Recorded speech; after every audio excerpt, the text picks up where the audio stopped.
I gave an introduction as to why I'm interviewing you. I specifically want to interview you and Joe Jorgensen because I want third parties to be heard. I want people to understand that there are other options than just the two-party system.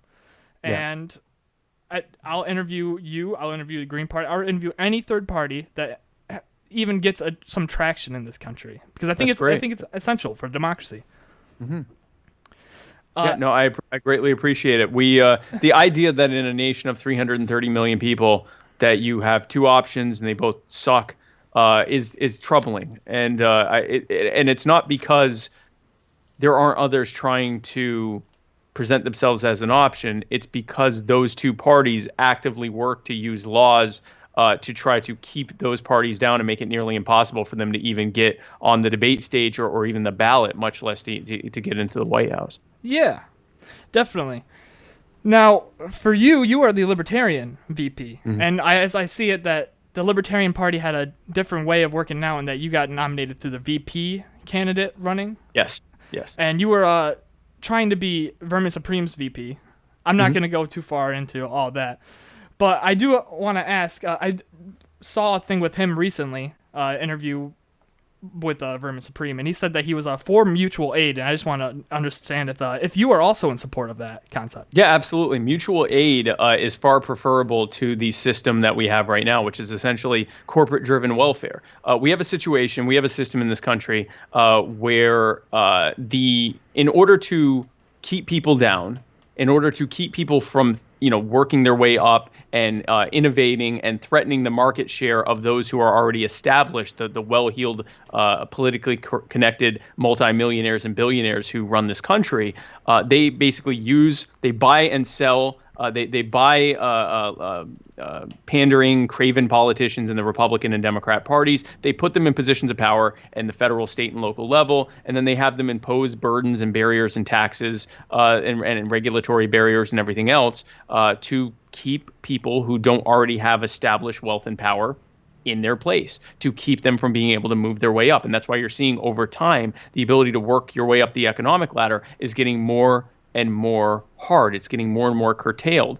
You're also seeing a growing gap between those who have and those who have not. And you're also seeing a growing percentage of wealth that is owned by a relative handful of people, like the 0.05% of the country owning something like 80% of the wealth in this country, while a large and growing number of people are not able to get ahead, not because they won't pull themselves up by their bootstrap, but because the bootstrap license costs tens or even hundreds of thousands of dollars to be able to legally pull yourself up by your bootstraps, which leaves you in two options. One is to remain in poverty and live on the crumbs that they give you of your own wealth that they took from you in the form of the so-called social safety net and welfare and all of that, or two, to illegally try to find a way to get ahead in life.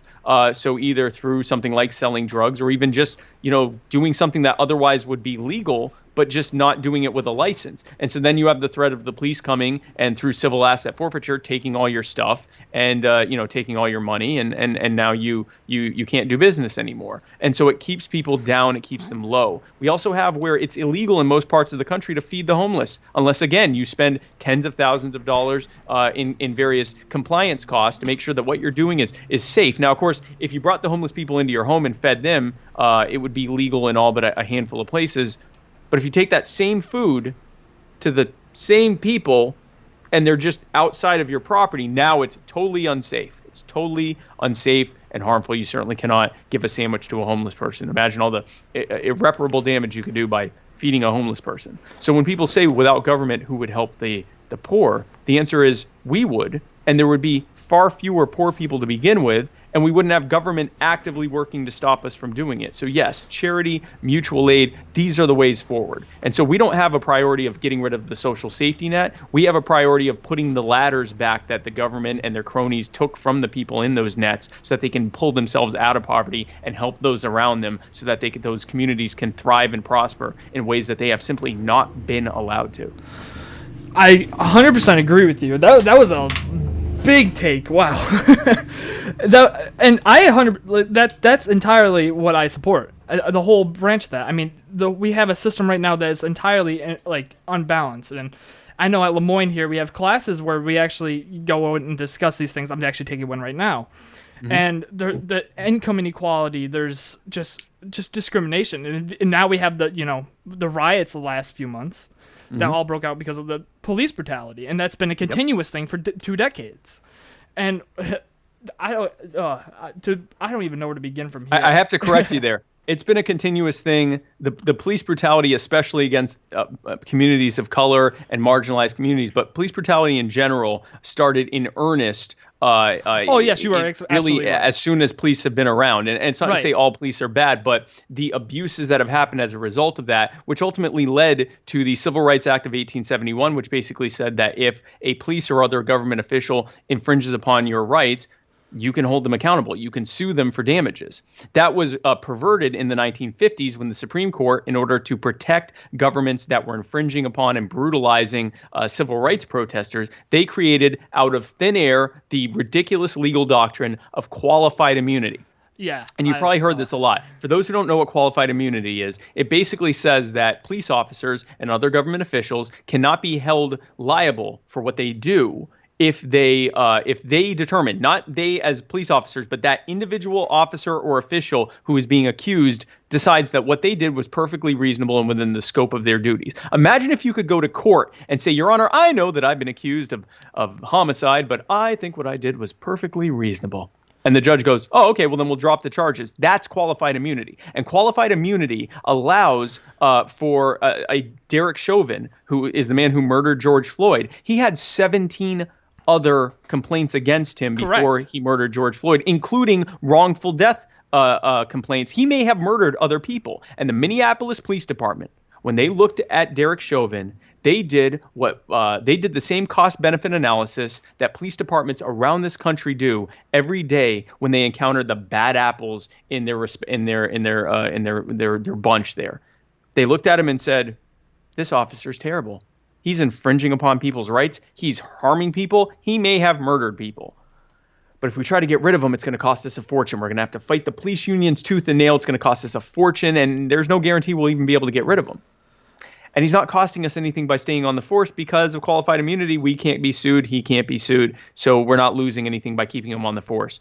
We'll just have to wait until he finally goes so far that he ends up getting arrested and put in jail, and then we can finally get rid of him." And that is what happens time and time again. Qualified immunity incentivizes bad policing and punishes good policing. There are so many other problems like no-knock raids and civil asset forfeiture and the military surplus program and all these other things, the war on drugs. But if you simply get rid of qualified immunity, it flips it around on its tail. Now the police are actively looking at the very first time that an officer trips up or really infringes. I shouldn't say trips up, not makes a mistake, but the first time an officer blatantly infringes on someone's rights, both they and the police unions will actively work to remove them, if for no other reason than they don't want to be held liable for it. And in fact, they'll actually put measures in place to try to actively root out anyone who may potentially become an abusive police officer. And good policing will be incentivized because police, instead of this whole thin blue line, protect the blue nonsense, good cops will be encouraged to look for bad cops and get rid of them so that none of them are held accountable. So it flips around on his end. And so one of the first things that will happen with Joe Jorgensen in office as president is to end qualified immunity. I love to hear that. And thank you for actually explaining what that is and going over that. I actually saw an ad that I think you guys released where you guys discussed this, no-knock raids, even demilitarization. Mm-hmm. These are all things that can easily change the thing. But also ending the war on drugs is one of the biggest things that we could do to really, I think if you even just did that alone, that would be a huge step itself, because then you have a huge incentive to just not go and do stop and frisk even. Like these are all things that have been implemented as a result of the war on drugs, and they've all been increased things of police brutality. The militarized police state in general has been a natural outgrowth of the war on drugs, and then later also the war on terrorism. Right. The war on drugs is doing now what prohibition did in the 1920s.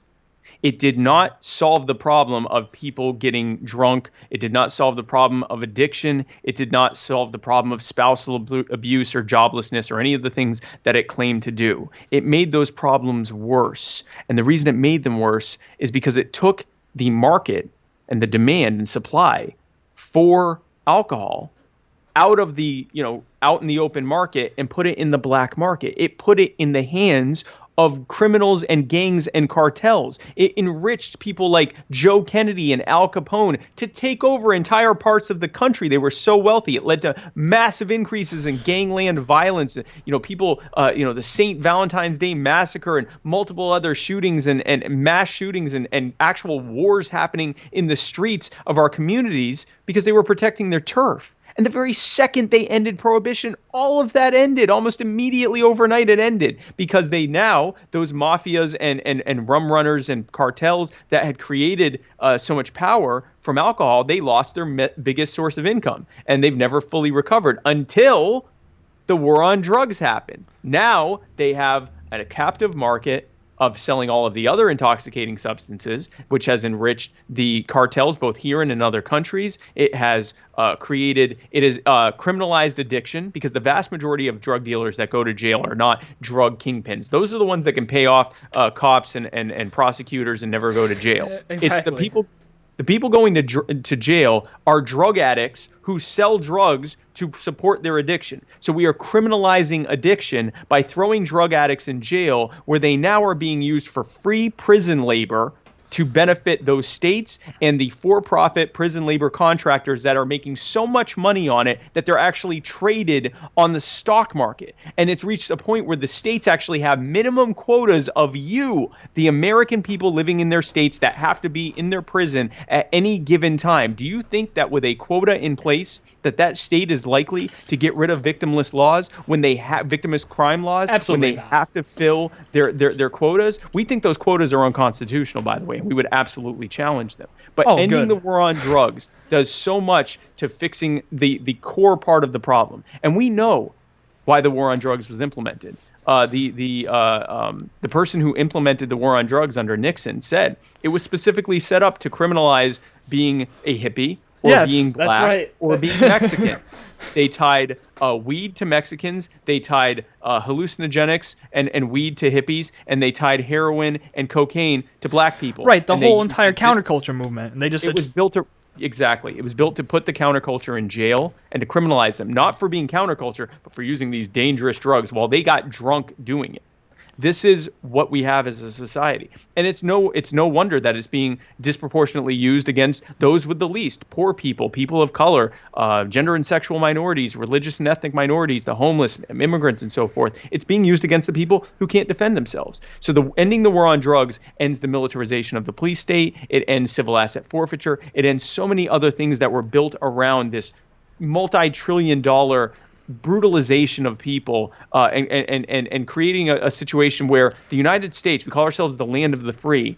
We have both in sheer numbers and per capita more people in jails than any other country on earth. And the only way that will ever end and that we can stop the criminalization of entire communities, because once they're out of jail, now they've got that felony record. And unless they've got that big, unless they've got thousands of dollars to have it removed, they can't leave the state. They can't get a good job. So they're left now to either do something and go back to prison, which they're used to at this point, which is why the recidivism rate is so high, or to live in abject poverty for the rest of their lives. We will end all of this. We end the war on drugs. We end all of the other victimless crime laws. We end qualified immunity. We end civil asset forfeiture. We end the military industrial program, military surplus program. We impose, we get rid of these prison surpluses, which they won't be able to keep anyway once we start setting people free left and right. And we end warrantless wiretapping and surveillance. We end the militarized police state at its core, which also effectively solves the problem of systemic racism. That's excellent. I love to hear that. Now, I do want to ask one thing. I understand as a libertarian, and especially in the American Libertarian Party, it has adopted a lot of the free market values and whatnot. Mm-hmm. Where do you stand on private prisons itself? The problem is prisons. And first of all, they're not private. They're for profit. If Right, your only correct. I should say customer that. is the government, you're not private. You're just an extension. Correct. Basically a crony of government. You're a protectorate. You're a protectorate of government. You're part of the corporatist system that runs this centrally planned economy that both the Republicans and Democrats, in their cynical lie, call free market capitalism. We don't live in a free market. We live in a highly centrally planned market that is imposed upon us by the Republicrats, and it leads to the harmful and inequitable and abusive outcomes that we often see as a result of that, because it's being designed, planned for, and created to benefit the people who designed it, the most powerful among us, instead of allowing us to make those decisions for ourselves. As it relates to prisons, the argument is that for-profit prisons are more efficient, and my understanding is that yes, per inmate, it costs a lot less in a for-profit prison than in a bloated, public employee union-driven public prison. But here's the problem: you've now created a private lobbying interest Correct. who lobbies for more laws. And they say, oh, it's to protect people. No, it's not to protect people. It's to put more people in your prisons so you can build more prisons. It is an entire industry built around criminalizing and enslaving people. And when I say enslaving, I say that in the most strict definition of the term. People are being forced into chattel labor that they cannot get out of because they were criminalized for something when they didn't harm anyone. That is slavery. They are being enslaved for the direct benefit of the cronies and the politicians and the bureaucrats who have created a system of profit and patronage around it. And we will end all of that. I want to build on that. Okay. I believe it was ruled that it was ruled that there was merit to ICE using slavery essentially via the for-profit prisons and whatnot. Mm-hmm. So, with that said, I do want to ask though, in regards to ICE, the DEA, whatnot, what agencies do you plan on getting rid of or reducing in size drastically? Just off the top of my head, when it comes to enforcement, the IRS, the ATF, the DEA, most of what the FBI is doing, Border Patrol, Department of Homeland Security. These are all things built around criminalizing us and putting us in a ever increasing militarized policing and surveillance state that infringes upon our daily lives and rights and property at our direct expense, and makes it so that we are basically being watched by the people who want to try to get dirt on us and criminalize us in any way possible. Specific to immigration. The founders intended for people to come and go from this country as they pleased and saw fit. The only thing they were worried about is if you wanted to become a citizen, you had to go through whatever criteria the government set forward. But if you just want to come here and work, they didn't care about that. If you wanted to come here and see family, they didn't care about that. If you want to come here and marry someone and stay here to live, they didn't care about that. And nor should they. It's none of the government's business who you choose to host, hire, house, or associate with on your property, or to travel to properties where you are welcome. And clearly the people that are here illegally are welcome. Even though it is illegal to hire them and to host them and house them, people are lining up to hire them and host them and house them, even under threat of prosecution for doing so. So clearly They are welcome and wanted here. It is none of the government's business what they are doing. And the police state and surveillance state that they are creating in a vain attempt to try to stop it, which doesn't happen because that's not how black markets work. When you make something illegal, you simply drive up the price of it, which means that the people who end up using it and end up coming in illegally, the more difficult you make it to come illegally, more often you have now the people that are coming illegally are just the ones who can afford to bribe the people in charge to let them in. Those are the very people you wouldn't want to come here more often than not, or just the people that are desperately going across and realize that they might die as a result of it. But because the U.S. Government has so destabilized the government and the community that they're fleeing from political violence from to come here. They're just desperate to do it. And so it's none of the government's business who we choose to associate with. And when they try to impose themselves there, they create this massive police and surveillance state that is completely unnecessary. We intend to reopen America to what the founders intended: unregulated, unlimited trade and migration as we the people see fit. I want to definitely push you on that one. We're going to probably switch over to the more foreign diplomatic stage of the conversation here. We were slated for 30 minutes, so I can give you another about 10 minutes. Oh, okay. Oh, well, with that said, I actually will make this part quick then. I'll touch on a few things. Right now, Republicans and Joe Biden, I don't know if you remember this, but recently Joe Biden and Trump tried to out-war hawk each other in regards to Venezuela and Iran. Yes. So with that said, I know Republicans are talking about this at the time of a pandemic and they're trying to repeal Obamacare, not repeal and replace, just repeal. And that would add another 20 million of less people on health insurance at the time. They're just focused on war at the moment. So with that said, where do you stand with Venezuela? What do you want to do with Venezuela and Iran for that matter? Because these are the two countries that we seem to be really going against right now. Venezuela and Iran are examples of what happens when you allow the U.S. military-industrial complex and that of Western countries to interfere with governments in other countries. In Iran in 1953, the U.S. government overthrew a democratically elected leader to reimpose a brutal Shah because he liked our government better.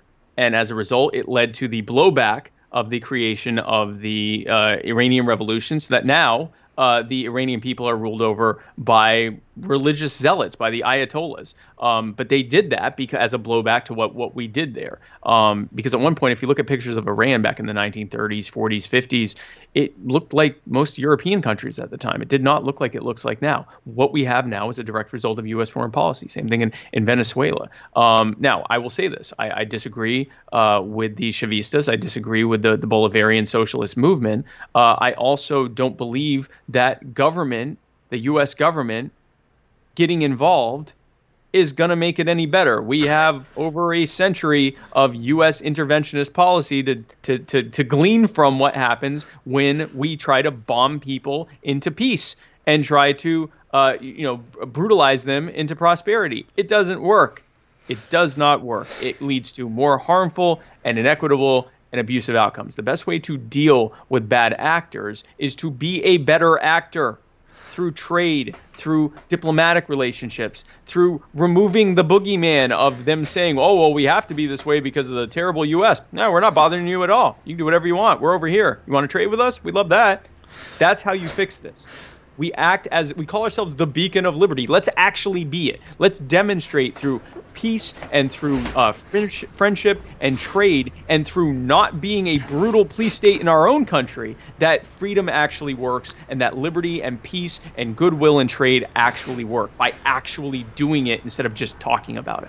Right. So you're not for sanctioning and ripping up deals we make with countries for that matter. Sanctions and embargoes are a way to desensitize the American people towards the eventual idea of bombing those countries. If you remove the financial relationships and the diplomatic relationships that we have, it makes it that much easier to bomb them. We're not going to bomb Ireland. We're not going to bomb France. We're not going to bomb Canada because we don't want to. We have friends there. We have loved ones there. I actually own a home in Toronto. We have friends and loved ones there. We have financial interests there. We have things that bind us and tie us. We don't have that with Venezuela, or we do, but they're trying to get rid of it. We have very little of that with Iran, which makes it a lot easier to sell the public on just treating them like garbage forever. So if you get rid of those sanctions and you allow for there to be trade and migration to and from and travel and diplomatic relationships and friendships and families and everything that'll grow and be nurtured as a result of that, whatever differences we have are just that. They're differences. We're not adversaries anymore. We are partners.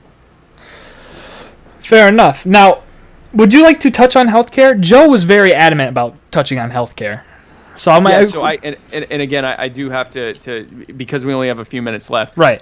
Government created the problem of healthcare being so expensive in this country.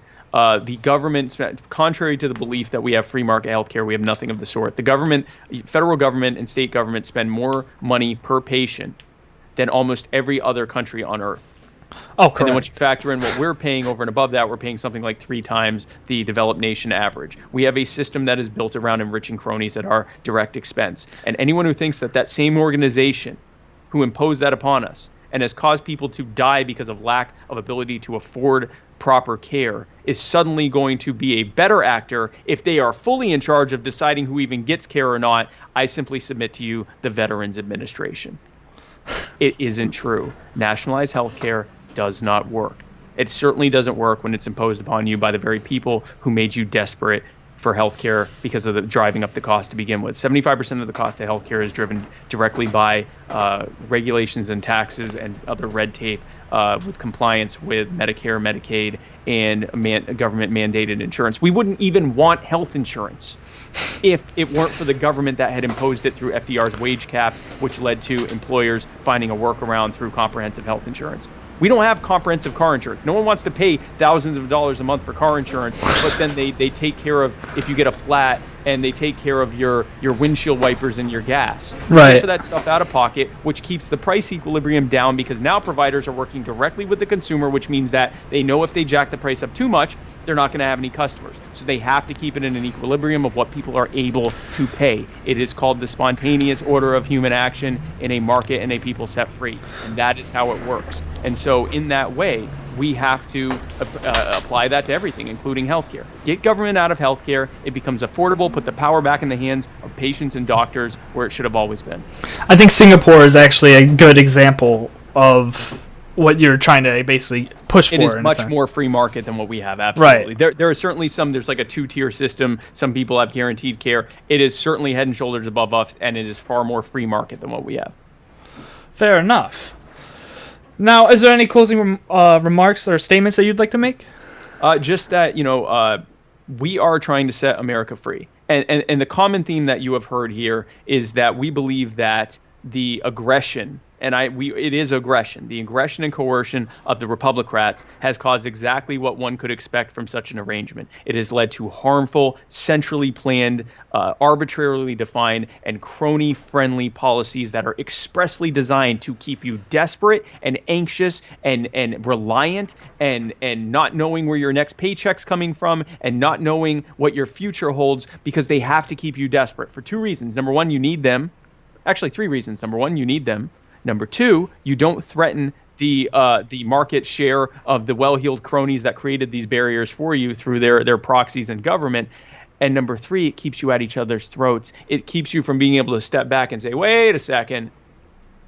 I think these Republicans and Democrats are working together because it seems like no matter which one of them gets elected, we end up getting the same terrible outcomes. Right. Libertarians believe that by removing that central planning and by putting the power back in your hands, taking it out of the hands of the powerful people who robbed it from you in the first place and putting it back in your hands where it always belonged, you will be able to work in cooperation and competition with others in a voluntary way to thrive and prosper in ways that often aren't even possible right now. Joe Jorgensen and I are working to set America free so that we can see the profound and immediate benefits as a result of that. So if you want an end to the wars, if you want an end to the spiraling out of control costs of healthcare and education and everything else that you need to live and to thrive, if you want an end to the war on drugs and the criminalization of entire communities, if you want safer streets and a healing of a rift between the police and the public that it's supposed to serve, if you want to live a freer and happier and safer life, if you want to be able to know that the power is back in your hands and you have some level of self-determination to be able to actualize what you want for yourself